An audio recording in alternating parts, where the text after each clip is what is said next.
അനധികൃത കുടിയേറ്റം, narco terrorism. വെനസ്വേലയിലെ കടന്നാക്രമണത്തിന് America നൽകുന്ന വിശദീകരണങ്ങൾ ഇതൊക്കെയാണെങ്കിലും യാഥാർത്ഥ്യം മറ്റൊന്നാണ്. വെനസ്വേലയുടെ അളവറ്റ എണ്ണ ശേഖരത്തിൽ തന്നെയാണ് ഡൊണാൾഡ് ട്രംപിന്റെ കണ്ണ്. ലോകത്തിലെ തന്നെ ഏറ്റവും കൂടുതൽ എണ്ണ നിക്ഷേപമുള്ള രാജ്യങ്ങളിലൊന്നാണ് വെനസ്വേല.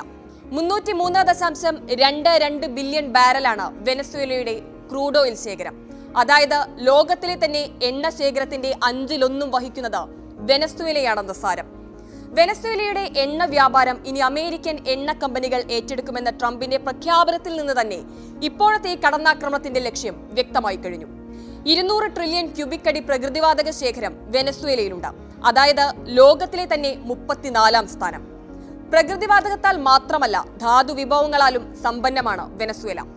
$600 ബില്യൺ വിലമതിക്കുന്ന 4 ബില്യൺ ടൺ ഇരുമ്പയിര് ശേഖരം, 8000 ടണ്ണിലധികം സ്വർണ്ണ വിഭവങ്ങളുടെ ശേഖരം, അതായത് ലാറ്റിൻ അമേരിക്കയിൽ തന്നെ ഏറ്റവും വലുത്. 500 ദശലക്ഷം ടണ്ണിലധികം കൽക്കരി ശേഖരം.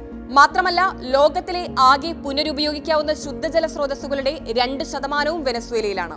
ഇവയ്ക്കെല്ലാം പുറമെ നിക്കൽ, ചെമ്പ്, ഫോസ്ഫറേറ്റുകൾ എന്നിവയടക്കം തന്ത്രപ്രധാന ധാതുക്കളുടെ ശേഖരം വേറെയും. ഇക്കാരണങ്ങളെല്ലാം കൊണ്ട് തന്നെയാണ് വെനസ്വേല യുഎസിന്റെ നോട്ടപ്പുള്ളിയാകുന്നത്.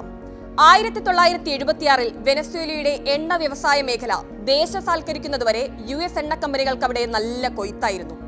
പിന്നീടെല്ലാം തകിടം മറിഞ്ഞു. വെനസ്വേലയിൽ നിന്നുള്ള എണ്ണയുടെ 80% ഇപ്പോൾ വാങ്ങുന്നത് ചൈനയാണ്. റഷ്യയും ലാറ്റിൻ അമേരിക്കൻ രാജ്യങ്ങളിൽ ബന്ധം ശക്തിപ്പെടുത്തിയിട്ടുണ്ട്. അപ്പോൾ സ്വന്തം അയൽപ്പക്ക മേഖല കൈവിട്ടു പോകാതിരിക്കാനുള്ള കളിയാണ് ഇപ്പോൾ യുഎസ് നടത്തുന്നത്.